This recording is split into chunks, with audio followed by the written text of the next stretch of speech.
বিসমিল্লাহির রহমানির রহিম। প্রিয় লিসেনার্স, আজকে আমার আলোচনা বিষয়বস্তু হচ্ছে মানসিক রোগ সম্পর্কে সচেতন হন।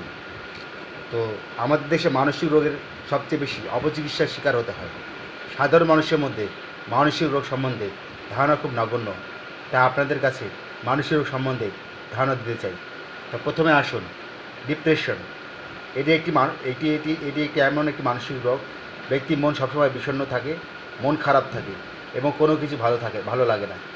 2, অবসেসিভ কম্পালসিভ ডিসঅর্ডার বা ওসিডি। এটি এমন একটি রোগ যা ব্যক্তির মাথায় কোনো চিন্তা ঢুকলে ব্যক্তি ইচ্ছা করলেও সেই চিন্তা দূর করতে পারে না, যা ব্যক্তিকে খুব কষ্ট দেয়। ব্যক্তি একই কাজ বারবার করে, একই চিন্তা বারবার করে। 3 নম্বর আসুন, সোশ্যাল ফোবিয়া। সোশ্যাল ফোবিয়া অর্থ সামাজিক ভীতি।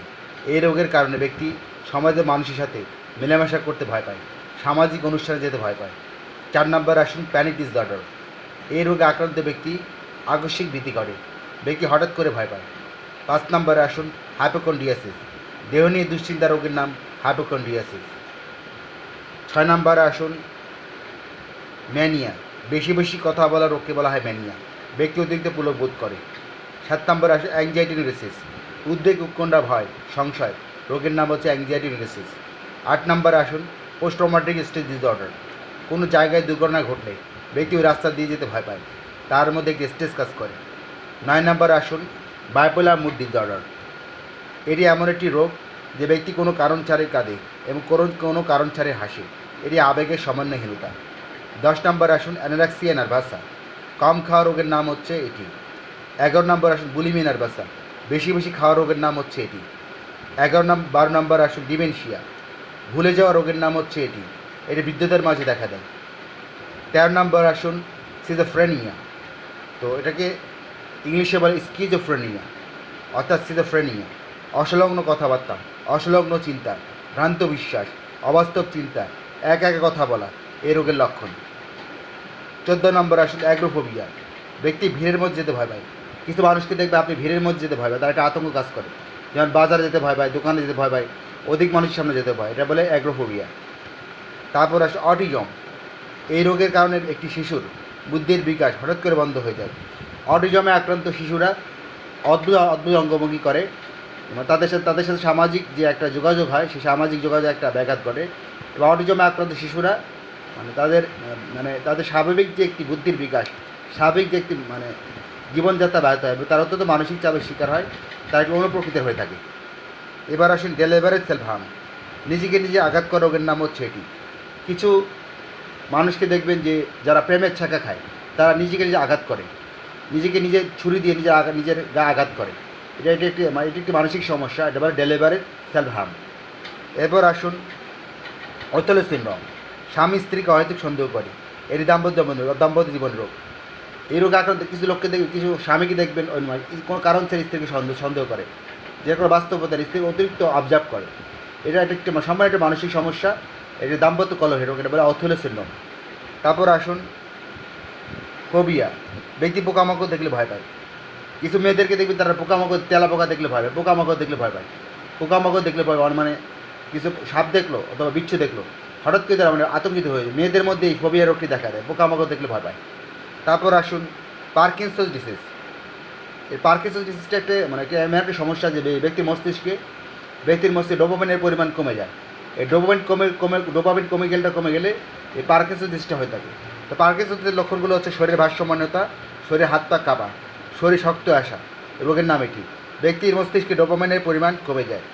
তারপর আসুন, 20 নম্বর আসুন, আলজাইমার ডিজিজ। ব্যক্তি সাম্প্রতিক ঘটনা ভুলে যায়, কিন্তু অতীতের সব স্মৃতি পূর্ণভাবে প্রকাশ পায়। 21 নম্বরে আসুন, হাইপার অ্যাক্টিভিটি ডিসঅর্ডার। বাচ্চাদের অতিরিক্ত চঞ্চলতার সমস্যা হচ্ছে এটি। কিছু বাচ্চাদের অধিক চঞ্চল, তাদের পড়ার টেবিলে বসা যাচ্ছে না, তারা অন্যান্য শিশুদের সাথে খেলতে পারতেছে না, তারা অতিরিক্ত চঞ্চল প্রকৃতির হয়ে থাকে, অন্যান্য বাচ্চাদের সাথে মিশতে পারতেছে না, কোনো স্থায়ী স্থির নয় সে। বাচ্চাদের অতি চঞ্চলতা রোগের নাম হচ্ছে হাইপার অ্যাক্টিভিটি ডিসঅর্ডার। তারপর আসুন, হাইপার মেন্টাল রিডাকশন। বাচ্চার বুদ্ধির বিকাশ দেরিতে হয়, এটাকে অটিজম বলে ভুল করে। কিন্তু বাচ্চাকে দেখবেন না, কথা বলে না, কথা বলতে তার দেরি হয়, কথা বলতে তার সমস্যা হয়। অন্যান্য বাচ্চারা যেমন দ্রুত কথা বলতে শিখে, এইসব শিশুরা কথা বলার প্রবণতা কমে যায় এবং তার দেরিতে কথা বলতে শিখে।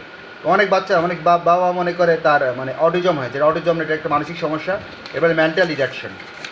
তারপর আসে হিস্টেরিয়া, হঠাৎ দ্রুত শ্বাস প্রশ্বাস বেড়ে যাওয়া, হঠাৎ কথা বন্ধ হয়ে যাওয়া, এটা হিস্ট্রি। অনেকবার এটা জিনে বুদ্ধি ধরা, জিন বুদ্ধি এটা মানসিক সমস্যা, এটা আবার হিস্টেরিয়া।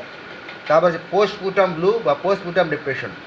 বাচ্চা প্রসবের পর নারীদের মধ্যে এই রোগটি দেখা দেয়, নারীদের মধ্যে বিষণ্ণতা দেখা দেয়, মানে বাচ্চা প্রসবের পর কিছু নারীদের মধ্যে অদ্ভুত আচরণ থাকে, বিষণ্ণতা দেখা দেয় নারীদের মাঝে বাচ্চা প্রসবের পর, এটা বলে পোস্টমর্টম ব্লু বা পোস্টমর্টম ডিপ্রেশন। তারপর একাথেসিয়া, ব্যক্তি বসে স্বস্তি পায় না, দাঁড়িয়ে স্বস্তি পায় না, ব্যক্তির মাঝে মারাত্মক অস্থিরতা দেখা দেয়। তারপরে সোমাটোফর্ম, শরীর জ্বালাপোড়া করা, শরীরে বিভিন্ন সমস্যার সৃষ্টি হয়, এটি মানসিক রোগের শারীরিক প্রকাশ। তারপর আসেন হ্যালোসিনেশন, আশেপাশে কিছু নেই, আশেপাশে শব্দ নেই, ব্যক্তি কিছু দেখতে পাচ্ছে, শুনতে পাচ্ছে, এটা হ্যালোসিনেশন। তারপর আসে ট্রাইকোটোমেনিয়া, নিজের মাথার চুল নিজেই বারবার টেনে তোলার সমস্যা হচ্ছে এটি, এটা ট্রাইকোটোমেনিয়া। তারপরে ইনসোনোমেনিয়া, রাতে ঘুম না আসার সমস্যা, রোগের নাম হচ্ছে এটি। কিছু মানে অনেক মানুষকে দেখবে যে রাতে ঘুমাচ্ছে না, শরীর ছটফট করছে, অস্থিরতা ভাব করছে, এটা বলে ইনসোনোমেনিয়া। তারপর হাইপার টেনশন, টেনশন বা উচ্চ রক্ত জনিত সমস্যা হচ্ছে, অতিরিক্ত টেনশন, উচ্চ রক্তচাপ জনিত রোগের নাম হচ্ছে হাইপার টেনশন। তারপর আসুন মাইগ্রেন, বিভিন্ন ধরনের মাথা ব্যথা রোগের নাম হচ্ছে মাইগ্রেন। তারপর আসুন সাসপিসিয়াস ভাম, সন্দেহপ্রতিকার ক্ষতি, অতিরিক্ত সন্দেহের কারণে আমাদের যে সমস্যাগুলো হয় থাকে, এবার সাসপিসিয়াস ভাম। তারপর এক্সাইটেবল, শেষ পর্যায়ে আপনাদের বলতে চাই এক্সাইটেবল, প্রদূষণজনিত অধিক এক্সাইটেড হয়ে যাওয়া, রোগের নাম হচ্ছে এক্সাইটেবল। তারপর আসুন সোমাটোফর্ম, সোমাটোফর্ম সম্বন্ধে বলছে। এবার ডিলিশন ইনডিবিলিটি, একটা রোগ যে মানে চিন্তার কারণে আমাদের যে সন্দেহ উৎপত্তি ঘটে, চিন্তার কারণে অধিক সন্দেহ উৎপত্তি ঘটে, এটা ডিলিশন অফ ইনডিবিলিটি। তো আজকে এ পর্যন্ত, ভালো থাকবেন, কমেন্ট করবেন, আল্লাহ হাফেজ।